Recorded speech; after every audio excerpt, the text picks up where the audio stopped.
አቶ አማኑኤል አሰፋ ከእንባ ቀረሽ ያልተናነሰ መልእክት አስተላልፈዋል። ይህ መልእክት ለነጮች የተጻፈ ነው። በዚህ መልእክት ዙሪያ ምን አሉ የሚለውን ለእናንተ የምናቀርብ ይሆናል። አቶ ጌታቸው ረዳም እንደዚሁ አዲስ መልእክት አስተላልፈዋል።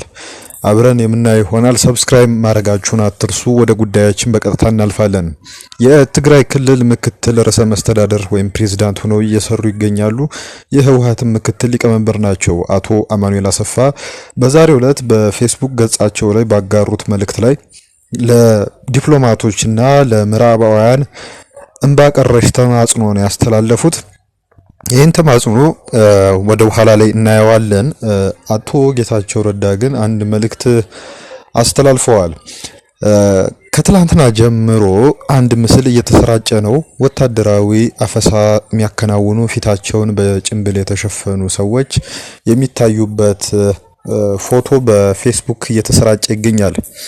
ይህንንም የተለያዩ አክቲቪስቶች፣ የተለያዩ መገናኛ ብዙሃን በትግርኛ ቋንቋ የሚጽፉ ማለት ነው እየተቀባበሉት ይገኛሉ። አቶ ጌታቸው ረዳም ከዚህ ፎቶ በላይ በፌስቡክ ገጻቸው ላይ ያስተላለፉት የትግርኛ መልእክት እንደዚህ ሚል ነው።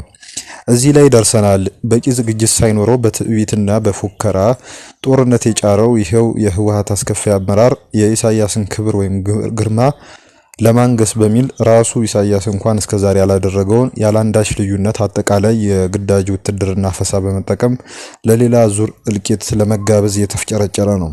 ከሞትና ከመማረክ ያዳኑት ወጣቶች እስከዛሬ የከፈሉት ዋጋ ሳይበቃ በዚህ አመራር ተደጋጋሚ የተሳሳተ ስልታዊ ስሌት ምክንያት አሁንም ለሌላ ሞትና ጥፋት እንዲጋለጥ የትግራይ ወጣት መፍቀድ የለበትም የሚል መልእክትን ያስተላለፉት። ይሄን ጉዳይ መነሻ በማድረግ አንድ ሶስት ነጥቦች እናነሳለን። ከሆኑ ወራት በፊት በጥቂቱ ከ3 ከ4 ወራት በፊት በዋናነት በስምረትና በዙሪያው ባሉ የሚዲያ ኃይሎች ወይም ደግሞ የሚዲያ አንቀሳቃሽ ወገኖች ዘንድ ተቃውሞን የማንቀሳቀሻ ነጥቦች ጠፍተው ነበር ማለት ይቻላል። ይሄም ማለት ምንድነው? ከተለመደው ህወሓት አምባገነን ነው፣ አመራሮቹ መሀይም ናቸው፣ ምንም እውቀት የላቸውም፣ በቡድንተኝነት ነው የሚሰሩት፣ ሻቢያ ጋር ጽምዶ የሚባል ጥምረት ፈጥሯል ከሚለው ድግግሞሽ የበዛው ሐሳብ ውጪ እድለኛ ሆነው እንደ ድል ህዝቡን የሚያነቃንቅ የፕሮፓጋንዳ ስራ መስራት አልቻሉም።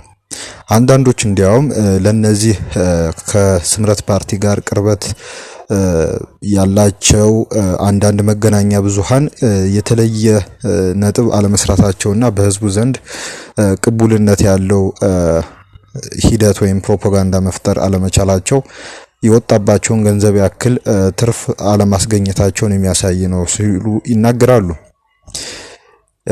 በነዚህ ሰዎች በኩል ማለትም በፖለቲከኞቹ በኩል ይሄ ወታደራዊ አፈሳ ከቀን 1 ጀምሮ መከናወኑ ልክ በለስ እንደቀናቸው እንዲቆጥሩ ነው ያደረጋቸው። በየቀኑ ነው እሱ ላይ እየተሰራ ያለው። ምን ያህል ውጤታማ ነው የሚለውን ወይም ደግሞ ማን ላይ ያተኮረ ነው ማን ላይ ያነጣጠረ ነው የሚለው አጠያያቂ ቢሆንም ለነሱ ግን የቀን ተቀን ሩቲን ያለው በጉዳዩ ዙሪያ አድቮኬሲ የሚሰሩበት ጉዳይ ሆኖ ተገኝቷል። ይህም ራሳቸው የሚክዱት እንዳልሆነ እርግጠኛ ነን። ነገር ግን በወጣቶቹ ላይ እየተፈጠረ ያለው ጫና ማለትም ማህበራዊ ኢኮኖሚያዊ ጫና፣ የስነልቦናዊ ጫና እነዚህን ጉዳዮችን ያማከለና እንዴት ሪሊፍ መፍጠር ይቻላል፣ ከዚህ ቅርቃር ውስጥ እንዴት መውጣት ይቻላል የሚለውን ሐሳብ በጉልህ ያንጸባረቁ ሐሳቦች ሲቀርቡ አናይም፣ ወይም የአደረጃጀት ስራዎች ሲሰሩ አናይም። ይህም ለምን ተብሎ እንዲጠየቅ ያስፈልጋል። ምክንያቱም በጉዳዩ ላይ ትኩረት ተሰጥቶበት በየቀኑ በዚህ ቦታ እንዲሆነ በዛ ቦታ እንዲሆነ እንደ ፖለቲከኛ ማለት ነው ከማለት ባለፈ ምን አይነት አካሄዶች ምን አይነት አደረጃጀቶች ተፈጠሩ የሚለውም አብሮ መታሰብ እንዳለበት የሚታመን ነው። በዚህ ረገድ ፓርቲውም ሆነ ሌሎችም የተለያዩ አደረጃጀቶችም ከተቋቋሙ በኋላ እስካሁን ድረስ በማህበራዊ ሚዲያ ከሚኖረው የአድቮኬሲ ስራ ውጪ መሬት የረገጠ አይነት እንቅስቃሴ የህቡም ሆነም የግልጽ የተስተዋለ አይደለም። ይሄ ግን የራሱን የትግራይ ሰላም ኃይል ብሎ ከሚጠራው ኃይል በተለየ መልኩ ምን ተፈጠረ የሚለውን ለመጠየቅ ያክል ነው። እሱ ያው በራሱ መንገድ የተጓዘ ነው። ቀጥታም ሆነ ተዘዋዋሪ ንክኪ ሊኖረው ይችላል ከፖለቲከኞቹ ጋር፣ አዲስ አበባ ካሉት የስምረት ሰዎች ጋር። ሆኖም ግን ከፖለቲካ ፓርቲ አቋቁመው እንደው የማሟያ ከሚመስል ሚና ባሻገር የተለየ ነገር ወይም የተለየ ነጥብ ከተሰራ ጥሩ ነው። እስካሁን ስላላየን ነው። እናም ይሄም ሐሳብ ከዚህ ጋር በእጅጉ የተገናኘ ነው። ቅድም ካልነው እጅግ በጣም ከበለስ በላይ እድል የቀናበት ሁኔታ ሆኖላቸዋል ማለት ይቻላል። የሚያመጡት መፍትሄ ምንድነው የሚለውን እንግዲህ አብረን የምናየው ይሆናል። አሁንም ግን ሁኔታዎች ባሉበት እንደቀጠሉ ናቸው። ወደ በኋላ ላይ ጠቅለል ያሉ መረጃዎችን ለእናንተ ስለምናቀርብ ተጠባበቁን። አሁን ወደ አቶ አማኑኤል አሰፋ ለቅሶ እንሄዳለን። አቶ አማኑኤል በፌስቡክ ገጻቸው ላይ የኮሜንት ሴክሽኑን ወይም የአስተያየት መስጫ ሳጥኑን ቆልፈው ያጋሩት አንድ የእንግሊዘኛ ጽሁፍ አለ። ጽሁፍም አይባልም፣ የትንሽዬ ጦማር ወይም ደግሞ ልጥፍ ነገር ነች። እቺ ምንድነች? ርዕሷ ወደ አማርኛ ስትተረጎም ለመሆኑ የምዕራባውያን እሴቶች የታሉ የሚል ነው።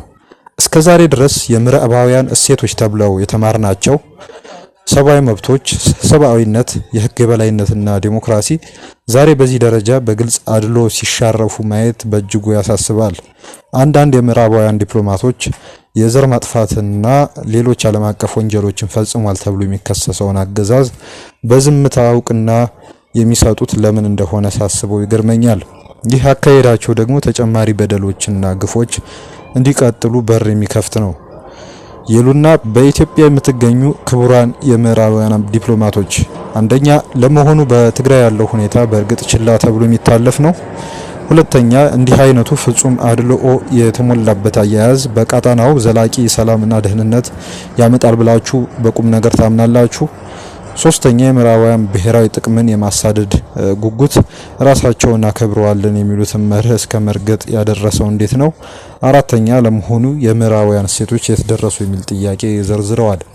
ይሄ ጽሁፍ የመጣው የአውሮፓ ህብረት በእጅጉ አጽንኦት የተሰጠበትን መግለጫ ካሰራጨ በኋላ ነው። ይሄውም መግለጫ በቅድም እንዳቀረብንላችሁ እርሳቸው በሚመሩት ድርጅትን በኩል መግለጫ እስከ ማስወጣት የደረሰ ነጥብ ነው። አሁንም እዛ አካባቢ እየደረሰ ስላለው በእኛ ላይ እየደረሰ ስላለው ፖለቲካዊ ጫና እንደ ከዚህ ቀደሙ ምዕራባውያን ድምጽ እየሆኑ አይደለም ነው እያሉ ያሉት አቶ አማኑኤል አሰፋ። ይሄ ለምን ሆነ የሚለውን ከውጭ ወደ ውስጥ ከማየት ይልቅ ያው ከውስጥ ወደ ውጭ ማየቱ ይሻላል የሚሉ አንዳንድ ወገኖች አሉ። እንግዲህ እርሳቸው የህግ ምሩቅ እንደሆኑ ይታወቃሉ። እርሳቸው የተማርናቸው ሲሉ ከዛ አንፃር ነው እነዛን ሰብአዊ መብቶች ምናምን የተዘረዘሩት። ነገር ግን በራስ በኩል ምን ተደረገ፣ ህጋዊ ቅቡልነት እንዲኖር ምን አይነት እንቅስቃሴዎች ተደረጉ የሚለውንም እርሳቸው ቢያነሱት መልካም ነበር። በዚህ ጽሁፋቸው ላይ አላነሱትም። ሆነም ቀረ የአማኑኤል አሰፋ የፌስቡክ ልጥፋቸው ሞስትሊ ተማጽኖ የተሞላውና አይ ቲንክ ለቅሶ አከል ነው የሚለው አግባብ የሚያስኬድ ይመስለናል። እንግዲህ በኋላ ላይ ተጨማሪ መረጃዎችን ለእናንተ እናቀርባለን። ሰብስክራይብ አርጉን፣ ተከታተሉን። እናመሰግናለን ስላዳመጣችሁን።